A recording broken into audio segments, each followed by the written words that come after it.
Blasting through your answers at lightning speed does not prove fluency. It actually screams that you memorized a script.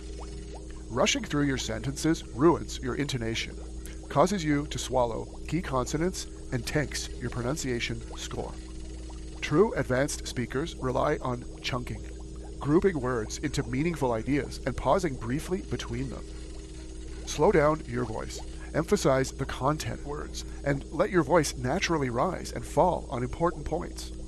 Controlled pacing gives you the mental bandwidth to self-correct your grammar before the mistakes actually leave your mouth. Stop racing the clock. Master the rhythm of natural pauses to command authority.